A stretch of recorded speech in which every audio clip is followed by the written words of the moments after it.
Dankschein von der Bürgharchen Eihe ab einen Stein. Geschrieben von Jimmy Evans, Evasaat und Rütgeschenk von Lebenswasser. Hier ist ein Kapitel für Vandel. Aufteilung 2, Kapitel 6. Dort Gesetz von Reinheit. In de Maun en de Früh wären nacktich und schämten sich nicht.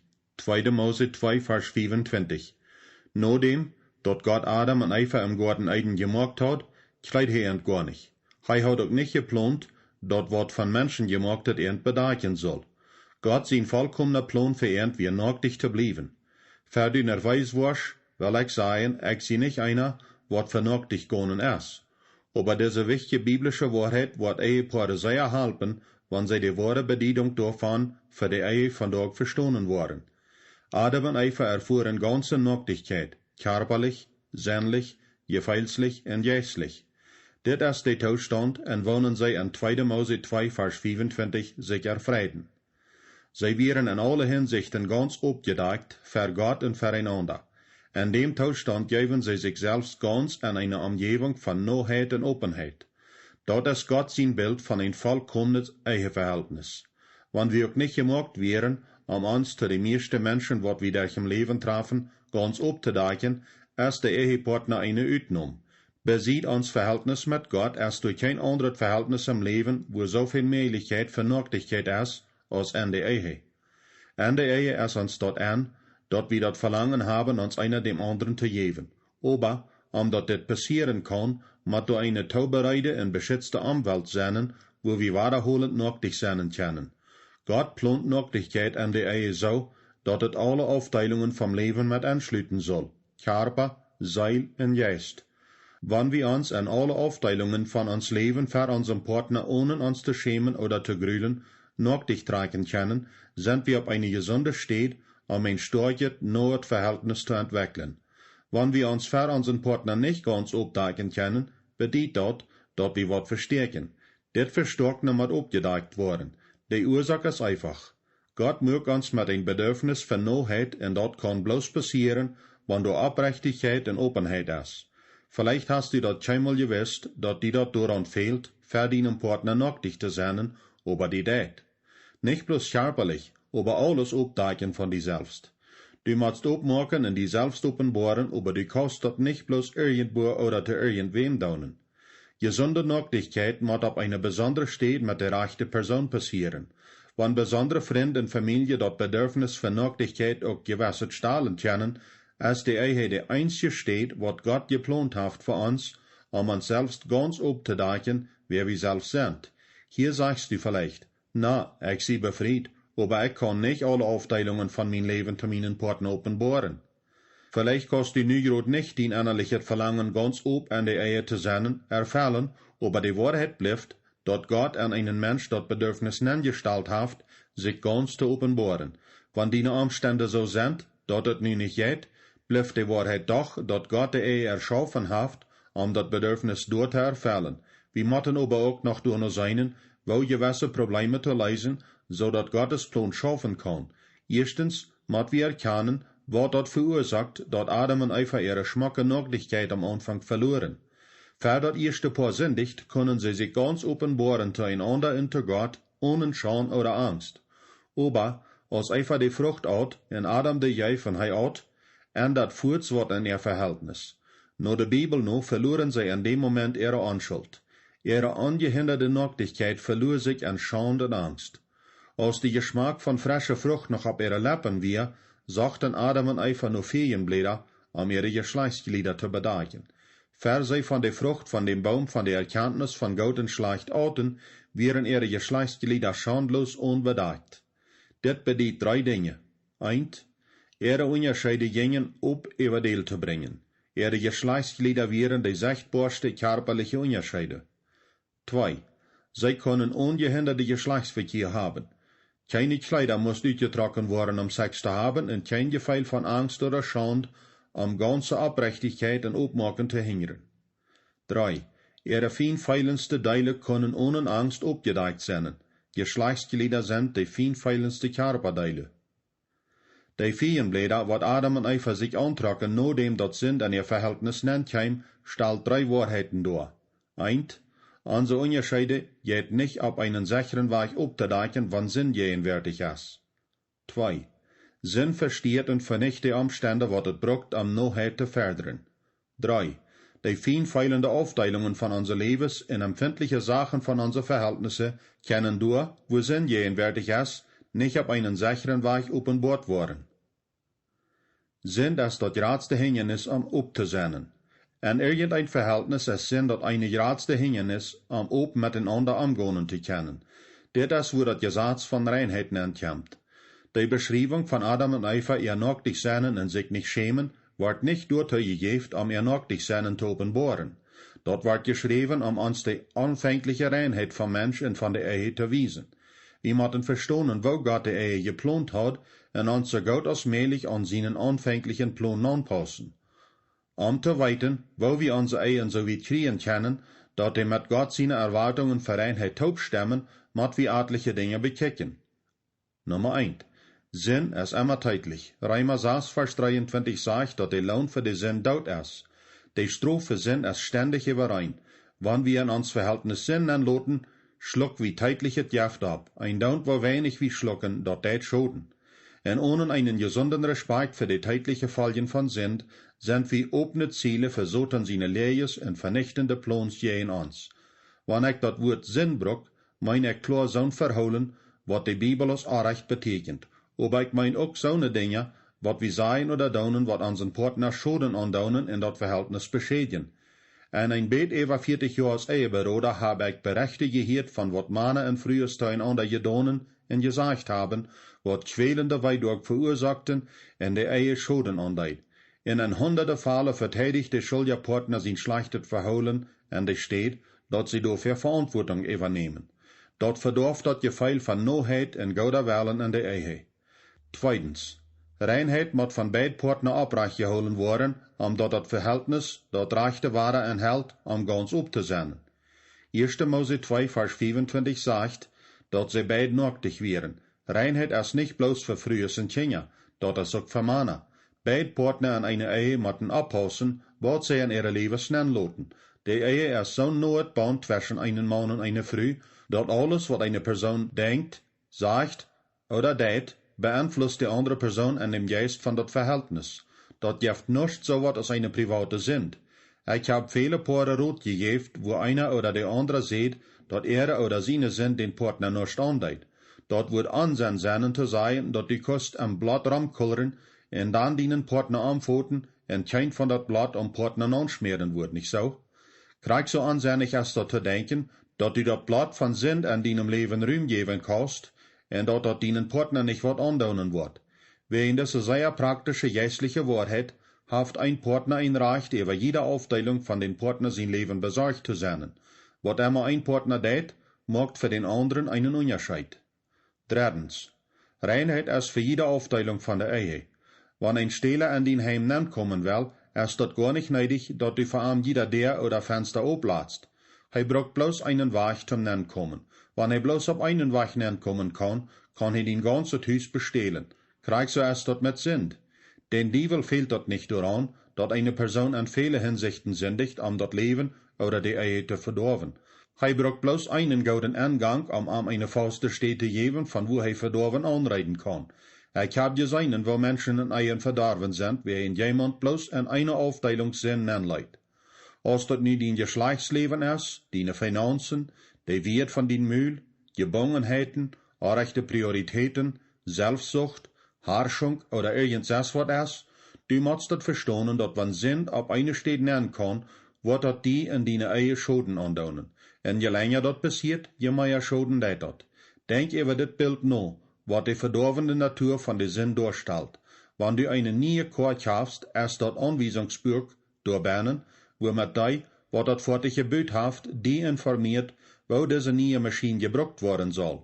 Wir vertrauen die Fabrik dort an uns zu informieren, wegen sie jede Einzelheit von dat Fahrzeug kennen. Wenn an dat Buch von der Fabrik von dat Fahrzeug eine Warnung ist, ein gewisses Ding nicht zu daunen, oder auf einen gewissen Weg für dat Fahrzeug abzupassen, Schoden fair zu biegen, dann weit wir, dat het moet so sein. Wir weiten, dat die Fabrik dat nicht durchwehen sagt, uns persönlich wat aufzusagen, oder uns davon aufzuholen, dat uns dat scheingehen kann. Die Fabrik sagt uns dort, wegen zwei Ursachen. Eine, dat mir steht dort fertig Rüt te kriegen, en de tweede, ons davon aufzuholen dort fertig Schoden anzudauen. Dit is een goudet Bild von Gott in de Ehe. Gott is die, wat de Ehe geplant en gemaakt heeft. Zijn Anweisungsbuch is de Bibel, en daar heeft hij ons gewisse dingen gesagt, wat we daunen en nicht daunen sollen. Einige Menschen schienen te denken, dat Gott nicht weit von wat hij redt. Andere glauben, hij is bloß ein Spoesverdorver, wat ons davon aufholen will, dat ons dat schein gonen soll.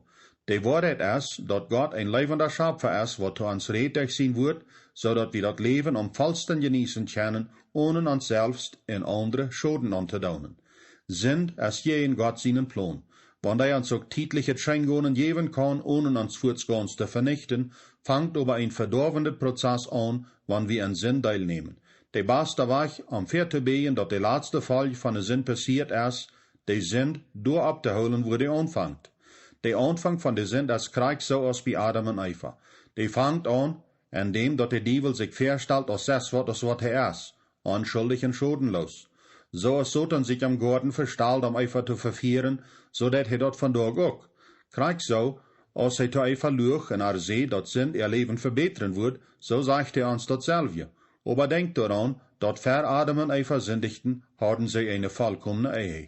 Sie wären ein Fleisch, nacktig und ohne sich schämen, taub, in ein Nordwunderland von Leib. Erinnert die auch daran, dat nachdem, dat sie gesündigt hatten, wären sie zwei einsame Menschen, wat sich von Gott und sich untereinander verstärken. Wat für ein Bild von der Welt von dort. En Petrus seinen ersten Brief warnt hij seine Leser für die Jehenwort von Satan in ihre Lebens abzupassen.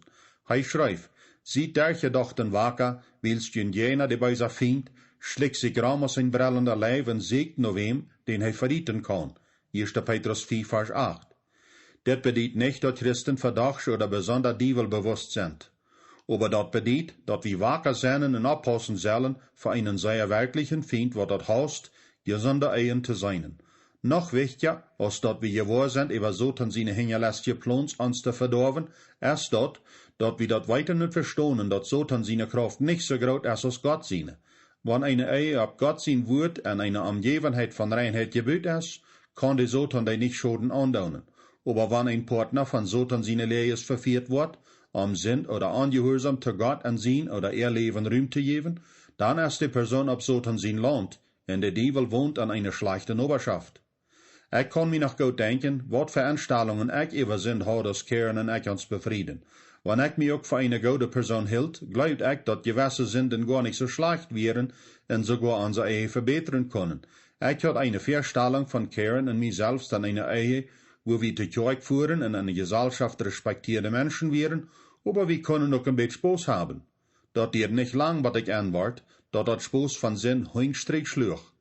Wir können in Wirklichkeit viele von den Problemen am Anfang von unserer Ehe zurückführen, nur die Warteln von Sinn und schlechtes Verholen, was ich in mein Leben erlaubt hat. Und da steht, dat Sinn schein uns geeft, dat Sinn ernsthaft der Schulden an uns Verhältnis und hat dat meist zugrunde gebracht. Die einzige Antwort wäre, dat uit onze levensroute schmieden. Als ik dat deed, ward ik aan dat de vrouwste en erfreiendste Weg zum Leben is de Weg van Reinheit en Gehorsam zu Gott. Ich habe mehr als 20 Jahre von meinem Leben gelebt, wo ich ab ernst en Sinn lebt oder mit Sinn spielt. Von dann sind dort nu al über 40 Jahre, wat ich für den Herrn gelebt habe. Wenn ich auch noch sehr lang nicht vollkommen sehe, habe ich eine Wahrheit entdeckt, wat ich die ersten 20 Jahre nicht glaubt. Reinheit ist wundergut. En der beste Geschlechtsverkehr in Noheit an der Ehe erfährt man dann, wenn man Verantwortung für sein Verhalten auf sich nimmt. Wenn du denselben Glauben und Anstellung hast, wat ich am Anfang hat, oder du mehr Reinheit an deiner Ehe haben wirst, hier sind wat allgemeine Richtlinien und Staupen, wat du nehmen kannst, entweder die Anwalt von Reinheit von deiner Ehe festzustellen oder zu ernähren. 7 Staupen zur Reinheit an der Ehe. Nummer 1. Nimm Verantwortung ab für dein Ehe nicht verholen. Bevor du nicht am ersten mit deinen Partner, aber mit dein Ehe nicht verholen. Du kannst dein Partner sein Verholen nicht ändern, aber du kannst mit Gottes Hilfe dein Ehe nicht verholen ändern. Krieg so als Jesus dort seht, wenn wir andere rechten, versiegt wie einen Tux von einem anderen sein Urgrüt zu nehmen, wenn wir selbst einen Balken an uns Urg haben.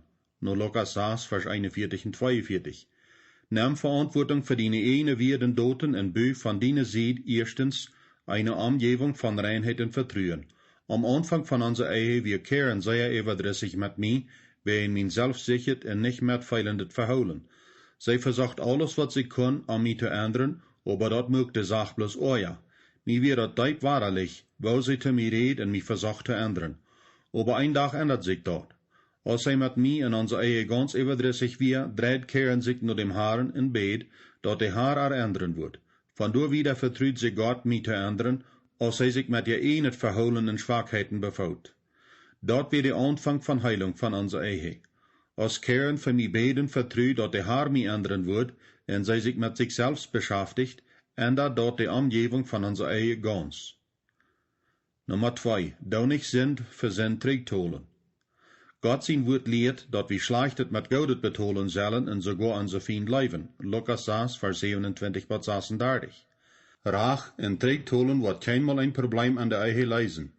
Sonneanstellungen und Verholen waren das Problem bloß wieder verursachen und euer machen.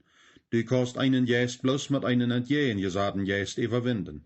Dort ist, wo sie Jesus sieht, dat wir unser Feind leben sollen. Wenn du 4 mit 4 versuchst zu bekämpfen, wird dat 4 bloß geraten. Nimm die dort fair, dat du nicht sündigen wirst, als Antwort für irgendwas, was dein Partner sagt oder tät. So kann Gott dein Verholen brücken, deinen Partner zu helfen, die zu respektieren und zu vertrauen. Die Kraft von Leibengerechtigkeit ist ja aus der Kraft von dat Weise. Ich sei du mit keinenfalls, dat du die Stelle als ein Ziel für Missbrauch anstellen sollst. Wenn du von deinen Partner missbraucht wirst, sollst die Schutz sichern und Fuß, was du mit tun. Aber, sogar wenn wir auch nicht missbraucht worden, lied wir an der Ehe alle, wenn wir alle unvollkommen sind. Und wenn wir in unseren Partner sind verholen lieden motten, mot wir wählen, als wir Reichtum mit umgehen wollen, und Gott die Fallen anvertrauen, oder Sachen in unsere Ehe hängen nehmen wollen und schlechtet verholen reich vorgehen. Wir motten zu aller Zeit rechtet verholen brücken und Gott vertrauen uns zu belohnen und unser Partner zu verändern. Die Person, wat diese Wahrheit läuft und an die Tod umsat, wird gesehen worden. Die Person, wat dit nicht läuft oder diese Wahrheit an Toten umsat, wird geschlagen und verletzt worden und ein lebenslanger Wechsel von Beisit für Beisit. Nummer 3. Steh deine Tekortkommenheiten tau. Als junger Mann wie ich dominierend und mit Wirt missbrauchend. Dat verursacht Verdorven und Kehren in unserer Ehe. Wenn Kehren auch ihre Abgabe und meine Geschlechtsbedürfnisse erfällt, hat wir wirklich keine wahre Noheit in unserer Ehe und sie mag ihr Hort für Jahre nicht ob zu mir. An dem Abend, als unsere Ehe anwank, deed ich das erste Mal Buße zu kehren. Für dem Abend seht und deed ich, was sehr schlechte Dinge, aber ich wir wirklich zu großen Ansicher, Tod zu stonen, dat ich arg wir. Dort versteht unsere Ehe meist. Aber an dem Abend bekannt ich meine Sünden wirklich zu kehren und früh mich zu vergeben. Dort ändert alles. Wenn Dinge auch nicht über Nacht änderten, aber die Heilung fängt kurz an. In den nächsten Monaten, als ich mich verantwortlich mag für mein Verholen, mag ich wo meine früh anfangen zu ändern. Sie fängt an, mich wahrer zu vertrauen, und ihr Hort dreht sich frisch um mich mit ein Verlangen und einen Drief. Dann musste ich mir über mich selbst steuern, dass ich das so lang versehnt habe, das Rechte zu tun. Wenn wir von Horten und ab ihren seien, mir dort leid, ich wie Anrecht, wirst du mich vergeben, kann dort eine Ehe böse heilen, als irgendwas wird. Aber die Person, wat sich wert zu sein, dort arm oder ar dort leid tät, wird eine Ehe leiden. Manchmal wollen beide Partner an der Ehe ihre Verfehlungen nicht ausstohnen. Dann hast wirklich Trouble. Der Apostel Johannes schreibt, wenn wir unsere Sünden bekennen, dann ist er treu und gerecht und vergibt uns die Sünden und reinigt uns von aller Ungerechtigkeit. 1. Johannes 1, Vers 9. Ein anderer wird, wenn wir unsere Sünden vor Gott ausstohnen, wird er uns vergeben. Jesus starb an der Kreuz, für unsere Sünden zu betonen. Daher, wenn wir je in Gott gesündigt haben, braucht wir die nicht betonen oder dafür büßen. Aber wir mochten unsere Sünden aufrichtig fern bekennen. Datselbe Rat von Reinigung fängt eine Ehe an, wenn ein Partner steht, dat er oder sei arg gewasst ist. Wenn dein Partner auch nicht so amtiert als du oder positiv antwortet auf die, musst du deine Fehler taustonen, für Gott recht zu sein. Demut und Aufrichtigkeit sind 2 Tugenden in der Ehe, wat große Verdienste trägt holen. An der anderen Seite aber leiden Hochmut und Selbstsucht nach einer Umgebung, wo der Taugewacht ist, uns voreinander aufzudachen. Der Jakobusbrief gibt uns 2 Vers, wat mit dit zu tun haben, wat wichtig sind, dat wir uns dem machen. Gott ist jene, wat stolz sind, aber die, wat demutig sind, gibt er Not. Jakobus 4, Vers 6. Bekannt jene Sünden einer zum anderen en bet einer für den anderen, dat die kennen geheilt worden. Jakobus 5, Vers 16. Nummer 4. Verjev. En Matthäus 6, Vers 14 bis 15 sagt Jesus, wann die Menschen dort verjeven, wann die sich gegen jün versündigen, wird jün himmlischer Vater jün auch verjeven. Aber wann die andere Menschen ihre Sünden nicht verjeven, wird jün Vater jüne Sünden auch nicht verjeven. Andere Menschen zu verjeven, ist bei Gott eine wichtige Sache. Der im Neuen Testament, wo wir wiederholend gelehrt und geworden über Verjevung. Gott sieht uns nicht bloß, dort wir nicht verjeft worden wurden, wann wir andere nicht verjeven, aber er sieht uns dort auch, dort nicht verjeven uns hart verjeft. Hebräer 12, Vers 15. Wann die mal best mit so einem Menschen taub gewast, wird nicht verjeven, hast du ihn sicher gehört jeftige Widerreden über die Menschen, wat sie nicht vertragen können. Nicht verjeven bewiest sich an unsere Gesichter, unser Wirt und an unsere Doten. Dort jeft von Unverjevenes, det einen größeren Schaden an dort Gefäß, wo dort Bernen ist, als wat het den weidet, auf wem dort gespähen wird. Ein anderer Wirt, die wird den größten Schaden haft, wenn du andere nicht verjefst, bist du selbst. Wenn du deinen Partner auch verjefst, aber wenn du eierliche Gefeile und Betternis gegen andere in deinem Leben hast, wird das deine Ehe doch schlecht beeinflussen. Dort ist wirklich so, dass ein Partner, der Jan ja sehen kann, wird es doorwegen schlecht kriegt, wegen der andere Partner euer in Verdruss gegen andere Menschen mittragt.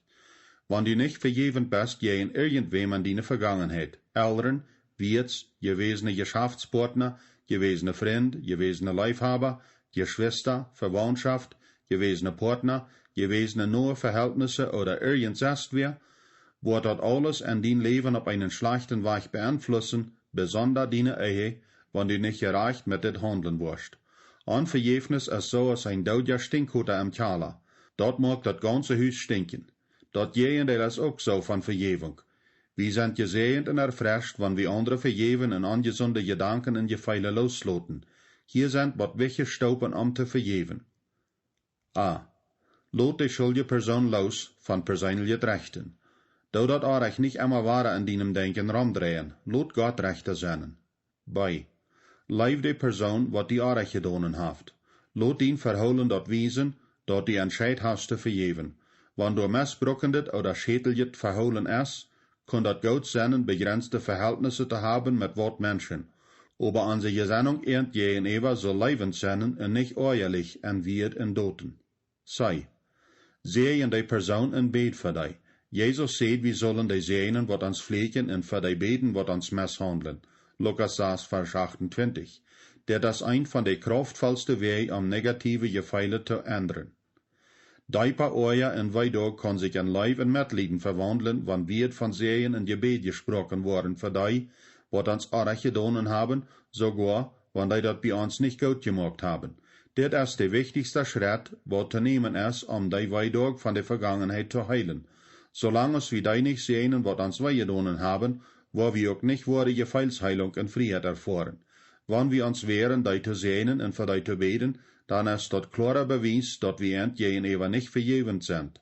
Wenn wir die sehen, was uns gedonen haben, heilt Gott unsere Horten und unsere Erinnerungen. Vielleicht wirst du für gewisse Menschen das Gebet von Sehen für Tag oder Werken an ein wahre holen motten, aber zu guter Letzt wirst du antworten, die Sache ist ewig, und du wirst Frieden sehen haben. Bring die Weidog in die Zukunft nicht über Deal. Wenn Gott unser Sinn verjeft, dat er unser Sinn so weit weg von uns aus der Osten vom Westen ist. No Psalm 103, Vers 12. Ein anderer wird, Gott verjeft nicht bloß, verjagt. Wenn wir den auch nicht aus unserem Sinn rütlaschen können, können wir doch entscheiden, vergonnene Beleidigungen nicht wahre abzubringen. Diese Entscheidung allein kann die Ehe großartig verbessern. Wiederhol det so vorgen und sneidig, go diese Staupen durch, bat du dort losloten durch Verjewung ab ihrens feilst. Nummer 5. Rede Wahrheit an Leib. Dort jeft an der Ehe vorken sind, dort Poren sich dolsaten motten und sich einander dort sagen, wat irgend von dem anderen badert oder weigedonen haft. Det ist nicht dort selbe aus oude Weidog holen. Det ist bloß Probleme lösen, so schwen dort die Fair kommen, so dort Por in Reinheit leben kann.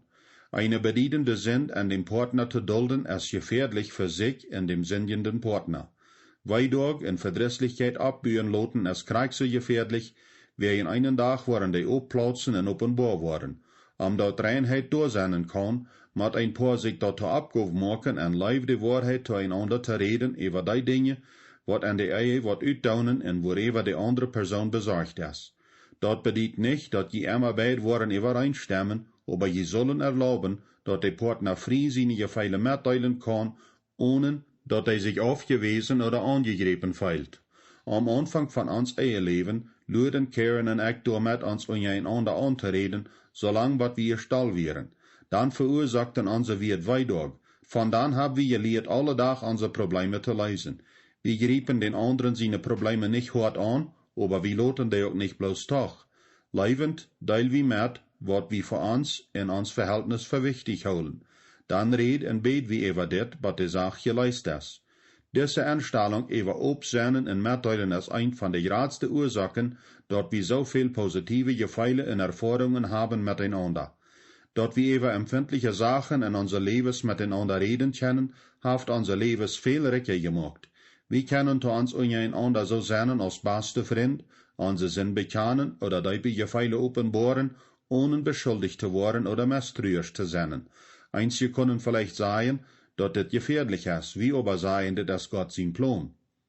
Aber an gewisse Vers von Epheser soll gedacht worden, wann Partner sich einander anreden. Wir mochten an einem leiftollen Geist die Wahrheit verbreiten, und wir mochten an alles abwaschen und Christus ähnlich worden, der uns Haupt ist. Epheser 4, Vers 15.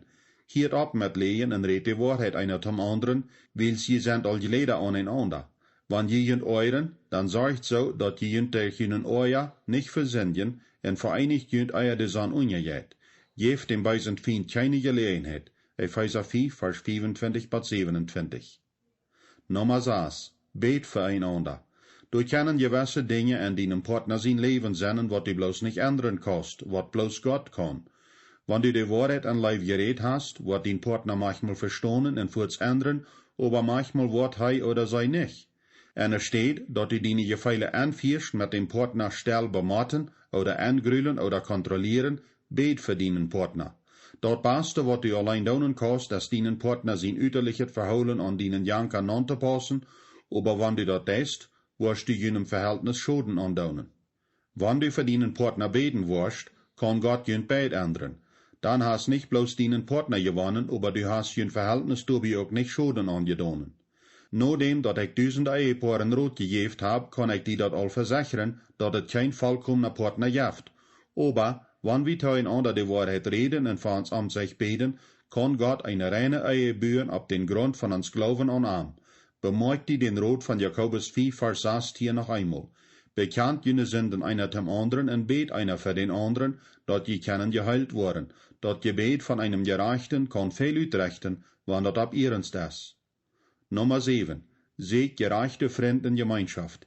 1. Korinther 15, Vers 33 sagt, lot je nicht anschmieren, schlechte Gesellschaft verdorft gute Angewohnheiten. Dort ist besonders schwierig, eine Ehe reinzuholen, wenn die meiste von unserer Gemeinschaft in Gesellschaft mit reinen Menschen ist. Von einer Seite sehe ich nicht dafür, dass wir uns auf einen gesetzlichen Weg von Freund, Verwandte oder Geschäftspartner, wo Probleme haben, trennen wollen, wenn wir haben alle Sachen, wo wir mit Druck sind. Aber von der anderen Seite sage ich, dass wir sehr abpassen müssen, über was Ramans ist und was unsere neue Gesellschaft ist. Die Bibel sagt uns dort ganz klar, dass wir so aus die waren, mit wem wir taub sind. Wenn wir das nicht glauben, sind wir verleiht. Deine Freund sind deine Zukunft, gut oder schlecht. Ehebruch und Ehescheidung rannen in Gruppen. Wenn du mit Menschen umgehst, die in Sinn leben, ermutigen die dort und formen eine Unterstützungsgruppe für Sinn. Du hast Freunde nötig, die ermutigen Gott zu segnen in deinen Partner zu leben und die nicht zu roden, die von den Domkopf zu scheiden, wenn du Probleme hast. Die fehlt dort nicht an Freunde, die versegnen zu sind. Du brauchst Freunde, die ein gutes Beispiel sind und die ermutigen, dort Rechte zu tun. Und ich glaube, dass eine gute, an die Bibel glaubende Gemeinde die beste steht ist, um gute Freunde zu machen und verantwortlich geholt zu werden. Wir leben in der argsten Welt von allen Tiden und wir brauchen jettliche Freunde neidiger als jemals. Die Ehe wird von Gott angesagt als ein Platz, wo zwei Personen füreinander ganz nötig sein können, ohne Angst oder Scham zu feilen. Das nötig sein soll auch unsere Gedanken mit anschließen. Gott will, dat Ehepartner irgend Gedanken ohne Angst miteinander mitteilen können. Nördlich seinen schlitt auch die Gefeile mit an. Gott will, dat wir an sie Gefeile mitteilen und uitrecken können, so als kleine Kinder, ohne verschmähten oder verschämt zu feilen. Hij heeft ook geplant dat Menschen jässlich nördlich sein sollen an der Ehe. Hij will, dat wir auf den besten Weichtaup beten und anbeten können. Und schließlich will Gott auch, dat wir körperlich nördlich taub sein können, ohne uns zu schämen. Hij will, dat wir uns an unsere Körper taub erfreien sollen mit höchster Scheingonen in Einheit. Ver wir alle Scheinheit und Heiligkeit von Reinheit erfahren können, mat wir in einer Umgebung von Reinheit sein. Erst du wat an dein Leben, wat Reinheit an deine Ehe anbringen kann, erst du wat an dein Partner sein Leben, wat du nicht konfrontiert und verjäft hast, und du aber weißt, dat jünt dat Träghält von jünt einander so leben zu können, als die sollen, du dit dann nicht zu Sied schüven. Für sich ab einen leibenden Weg von jün Heim und jüne Ehe eine sichere Stätte zu machen, wo du und dein Partner nördlich sein können. An dem, dat je jünt Gott hangeben in seinen Wellen für dat Leben in der Ehe segen, seegt täglich nur seine Vergebung und Leitung. Wandelt auch täglich an Abrechtigkeit, Verantwortlichkeit und Vergebung zueinander. Wenn jemand einen täglichen Respekt für Gott sein Gesetz von Reinheit an der Ehe gonen, wo je einen klaren Unterschied an der Umgebung und das Scheingonen von jener Ehe machen. Reinheit ist die Umgebung, wo Leben Noheit sich am deibsten und scheinsten uitrecken können.